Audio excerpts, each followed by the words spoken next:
Hello and welcome back again and again and again Hello, to hello, hello, Tea Time hello. with Becca and Sarah. I'm your host, Becca, And and this is Sarah. Sorry, and I'm this just checking it again. and this is Sarah. Our special guest today is Dave King, aka the Duke of Uke. He also It's moi. as the cat on our new musical, Alice in Musical Adventure, that he also co-wrote. Thanks for being here, Dave. No problemo. So we are going to do a couple little Q&As with Dave about himself and what inspires him musically. We're going to listen to a couple of his tracks from the new album. And he's also going to tell us a little bit of the story of Alice, the album, and what inspired him to create that. But before we do that, Sarah is going to give you guys some links for our merch and for our band Yeah, camps. so the merch is on our bio on our Facebook pages for now, and we're going to be sharing the link. But we do have merch available. We have stickers. Here are a couple of the stickers here. And then we've got t-shirts, hoodies. She's got the tank top with Oh, I hoodie. want one. Yeah, we've got some really cute merchandise. There's little tote bags, so check that stuff out. And we have two singles available right now.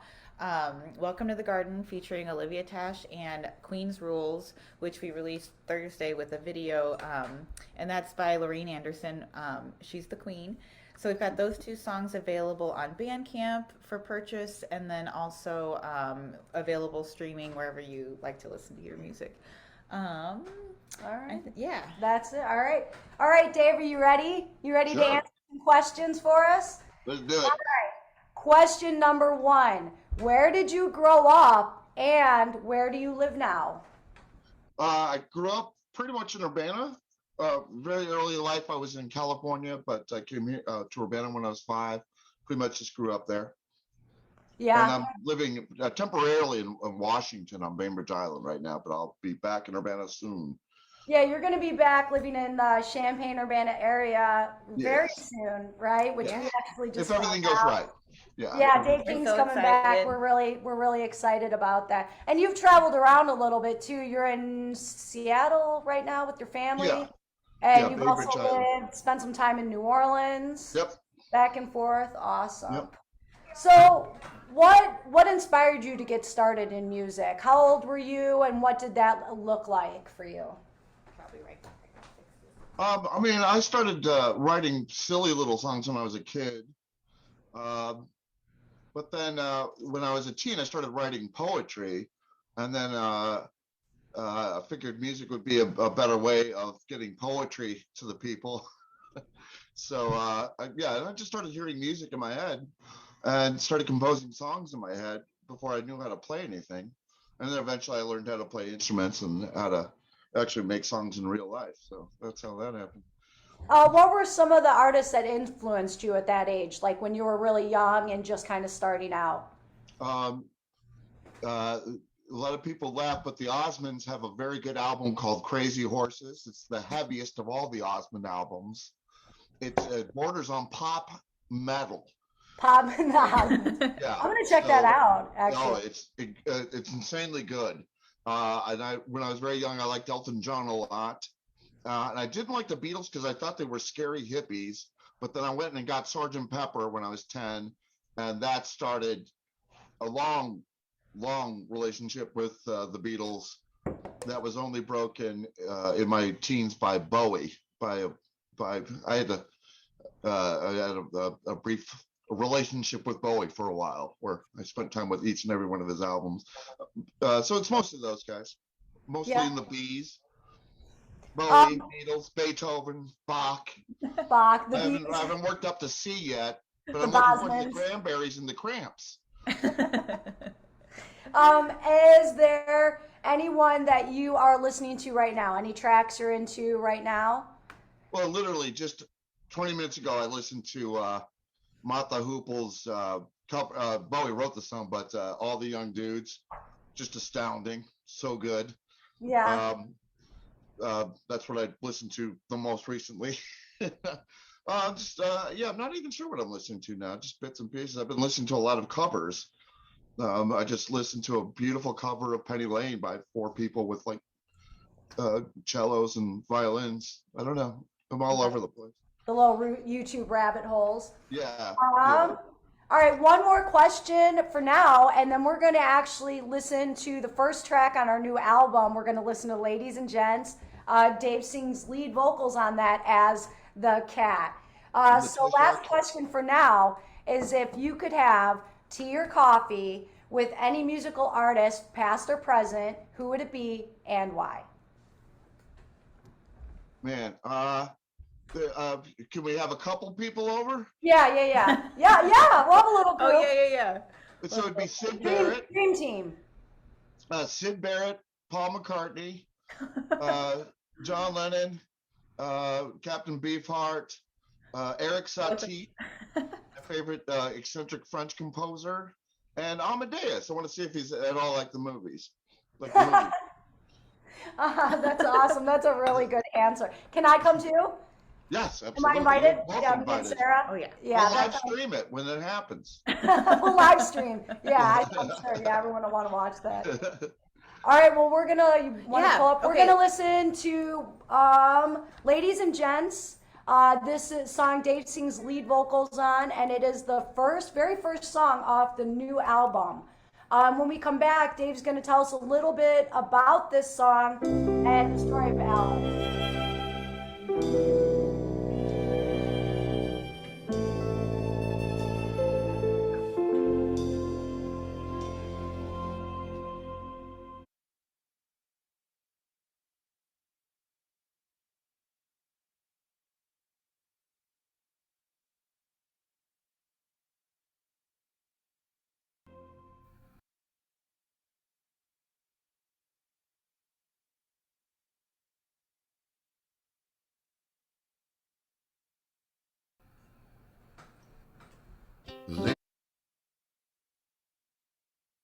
Ladies and gents, just a few cents, just a little nickel and dime.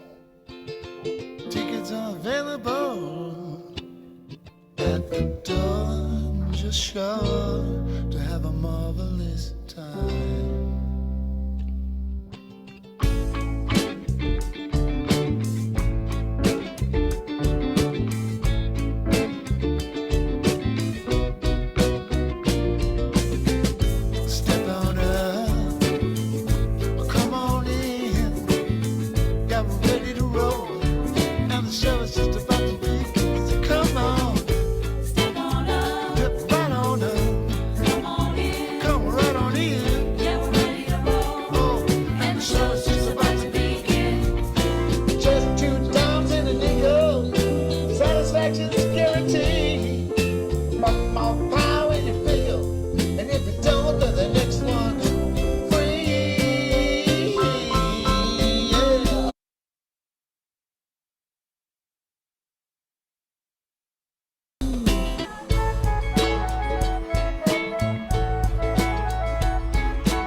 Step right on up, or come right on in.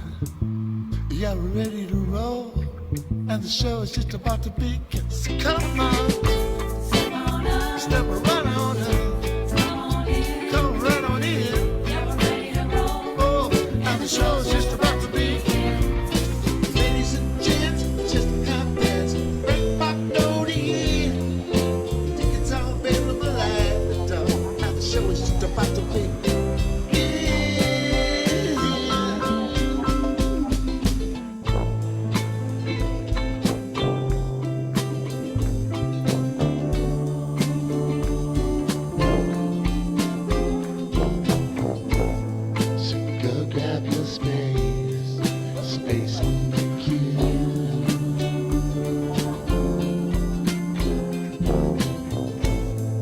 Show you a place where dreams can come true.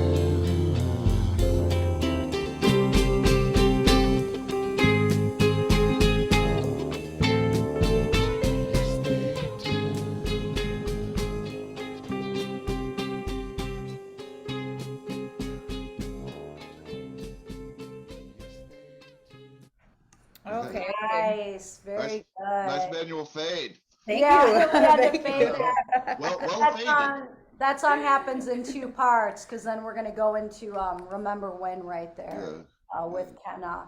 So we just listened to Ladies and Gents off our new album. That's the first song. Dave, do you want to tell us a little bit of the story of Alice and how you kind of got started with that? Maybe starting with the first few songs on the record. Ladies and Gents, Remember When. So we had just completed doing April's Empire, and I think Sarah was actually, you talked to Mark Rubel, Yeah. and Mark Rubel said to you that the next thing should be a kids album. So I started thinking about writing kids music, and I did a couple of attempts, but they were really silly. It was like I was writing down to kids, and I was like, well, when I was a kid, I liked pretty good stuff. So right off the bat, from the beginning, I decided I was going to write something that I would have liked as a kid, and not worry about it being dumbed down or anything. And then the idea of Alice came pretty quickly. And also, I got approached by somebody from the Armory Free Theater, and he was wondering if I was interested in maybe writing a musical. So those two ideas came together. And then when I came up with the idea of Alice, it became really easy in a way. It was one of the easiest things to compose because you would just see, the tea party and then imagine what they were singing. So in a weird way, it kind of wrote itself. So Ladies and Gents is actually one of the last songs I wrote. And Remember When is actually one of the earliest songs on the album. It goes way back to before we even had a band. But Ladies and Gents was just, I just wrote it as an introduction to the play.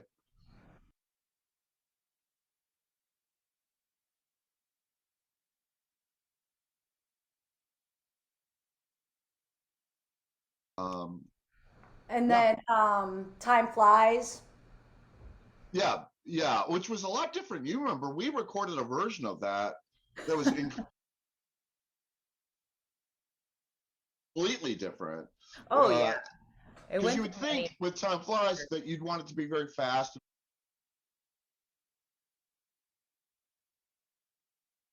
And we tried it, and it was just a flipper baby. We couldn't do anything with it.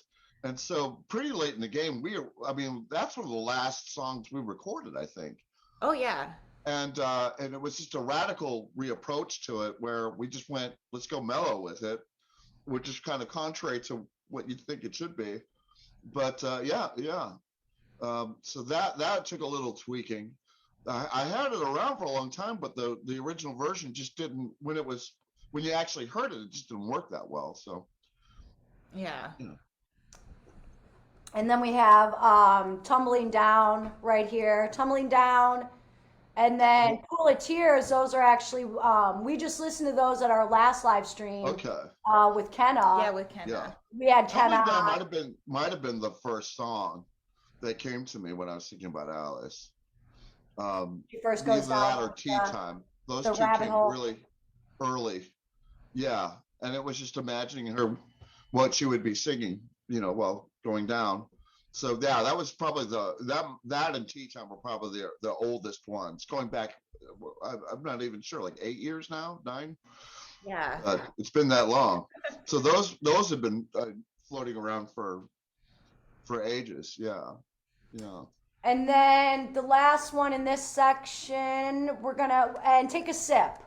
So that's about the bottle. That's from the cat's perspective still though, right? Take a sip. Yeah, it's so what it is a seduction song in a way. So you've got her, falling down and then regretting it. And, the whole play is about growing up, the pros and cons of growing up. And Take a Little Sip is the seduction song. It's like, hey, try this wacky stuff, so.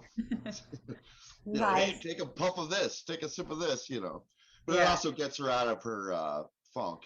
So. Yeah, maybe pushes her out of her comfort zone. Yeah, exactly. A little bit too. So it's all good and bad. We're gonna listen to that one. I think Oh, yeah. now. We're Yeah, going to yeah, listen yeah. to Take a Sip. I think it's number 5 on the Yeah. new record. And then when we come back, Dave's going to answer a few more questions and he's going to tell us the rest of the story of Alice. Take a little tip, take a little sip, see what happens. As your fingertips press me to your lips, see what happens. Up to you to choose what you gotta lose, see what happens.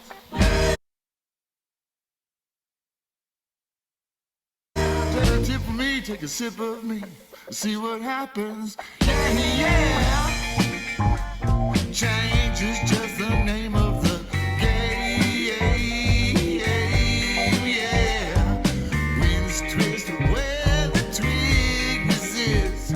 Take a little dip and press me to your lips. I say yeah. Nothing here remains the same. Yeah. Mountains have flipped over centuries. Take a little dip and take a sip of me. Whoa, wallowing in your woes, took down by those undertows, so strangely chained to your way.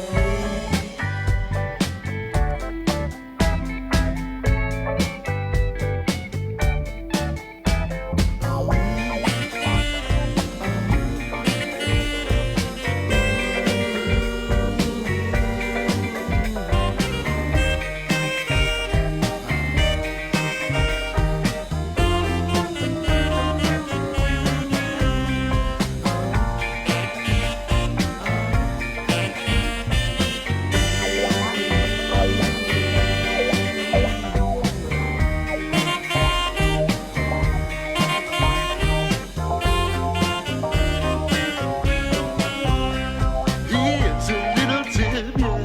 Take a little sip of me. Yeah. Fluctuate between extremes. Place a pressure on reality. Change your circumstance. Take a little chance with me. Yeah. Diamonds hide inside your core. Place of pleasure till your jewels are full. Oh, floundering in your fears, drowning in your own tears, so strangely chained to your way.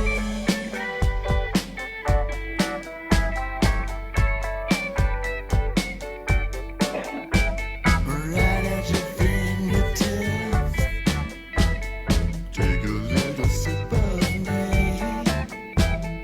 Right at your fingertips, take a little sip of me. All right. Yeah. I like that one. Nice. Yeah. And that's also Lily Wilcock on saxophone. Yeah, we on want the to give a saxophone solo. shout out to Lily Wilcock on sax. Lou. Sounded great. She was an original Duke of Uke Yeah. novelty Yeah. orchestra member, like way back in the day. Way back. Welcome Like back 1948.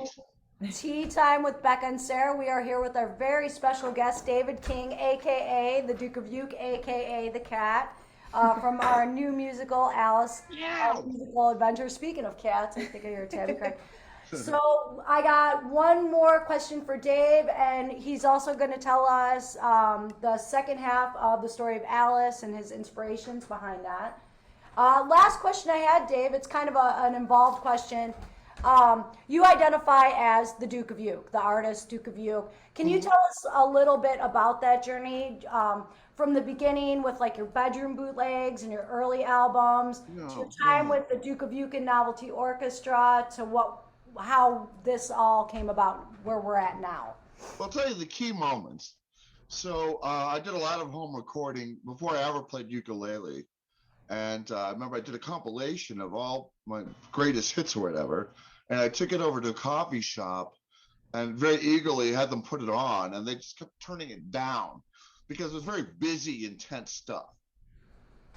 And so when I got the ukulele, first off, I felt immediately at home with it. And when I released my first ukulele album, The Duke of Uke, my big goal was like, would they put this on in the coffee shop and turn it down? I would like them to play this in the coffee shop without turning down the volume.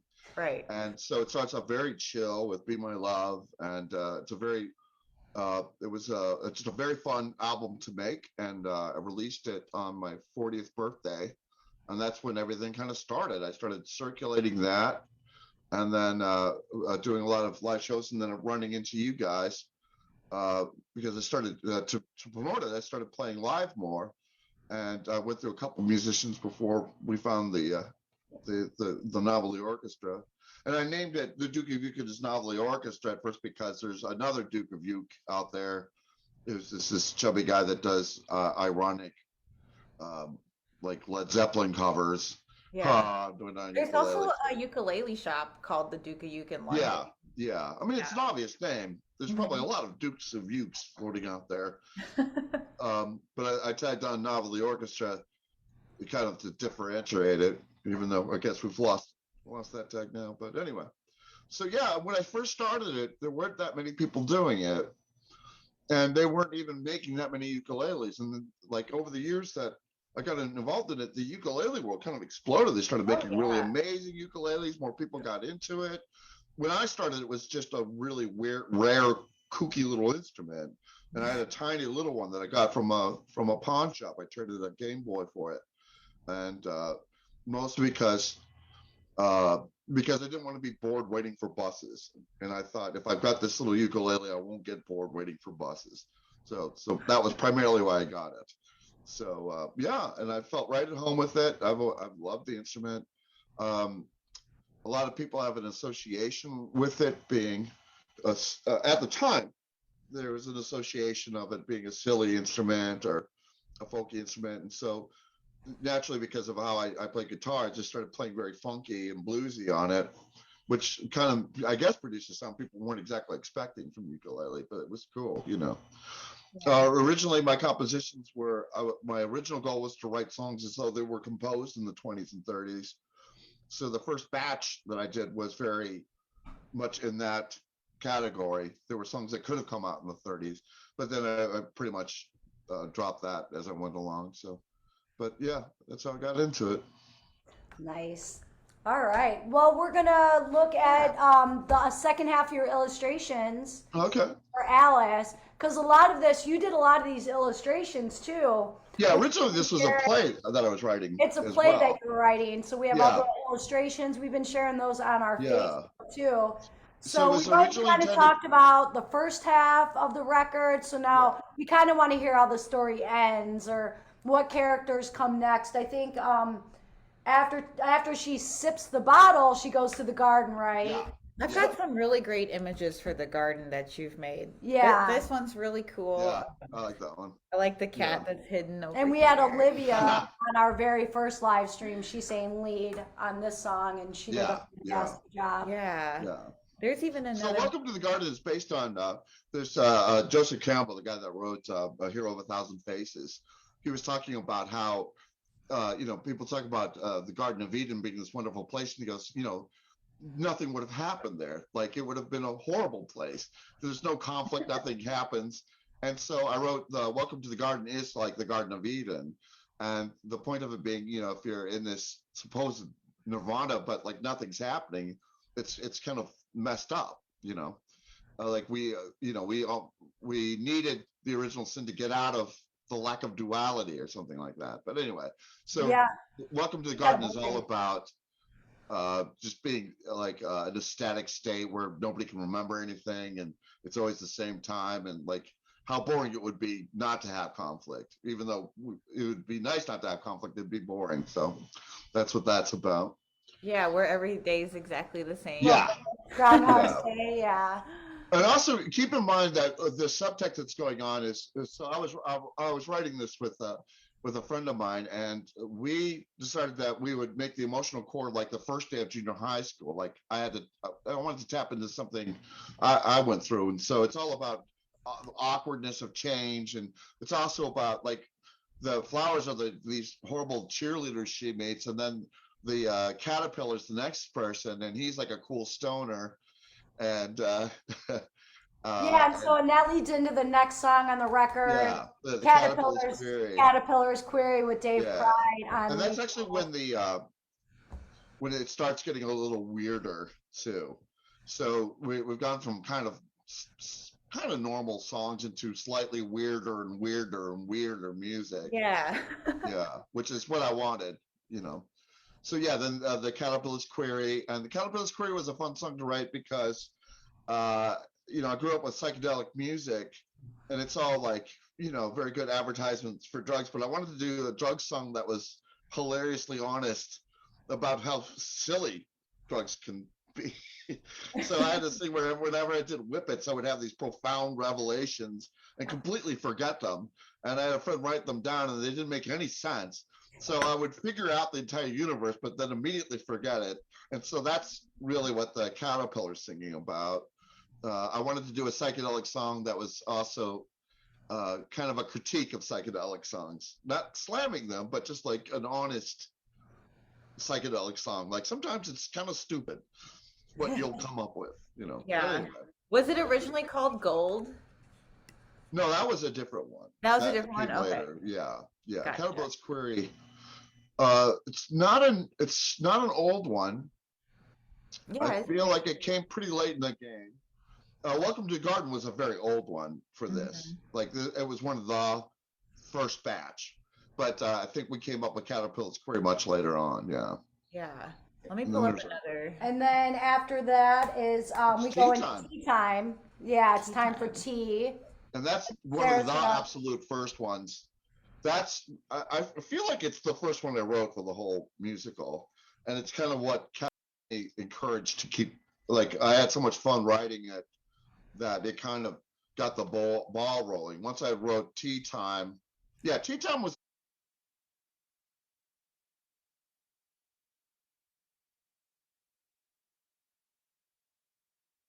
actually the first song composed for Alice, and it was pretty much right after April's Empire, and right after you said the thing about doing a kids album, and after I got approached about doing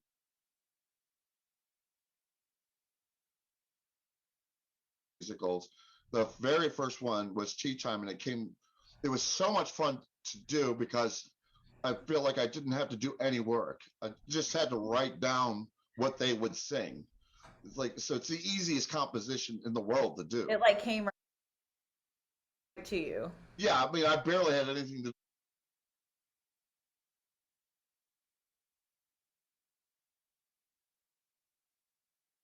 do with it. It's just like,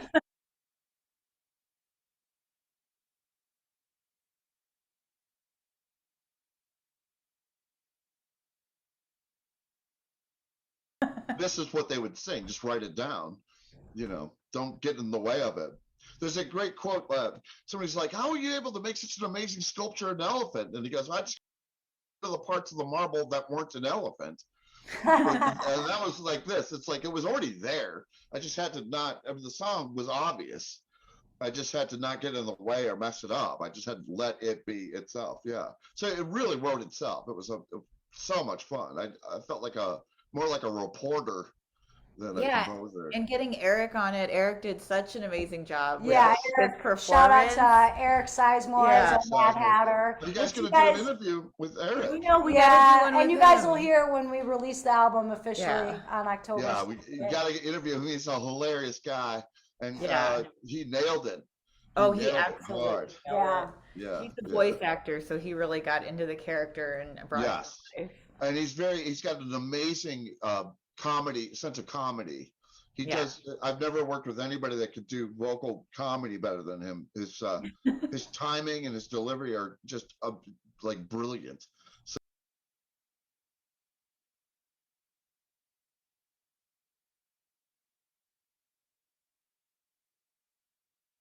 it was perfect for the role. Yeah. Absolutely. And then we get into the Queen enters, then, right? Yeah, and we just released So all of this- Queen's Rules. Yeah. as our second single like this week. Now, there's a couple here that didn't make it right here. Yeah, Lonely right at the here. Top was Lonely at the Top. Humpty Dumpty song, which That I'd didn't like make, still like to didn't make the do. cut. Maybe like, Queen's Croquet was this big deal where they were going to have this croquet game, and it was a very involved song, but it didn't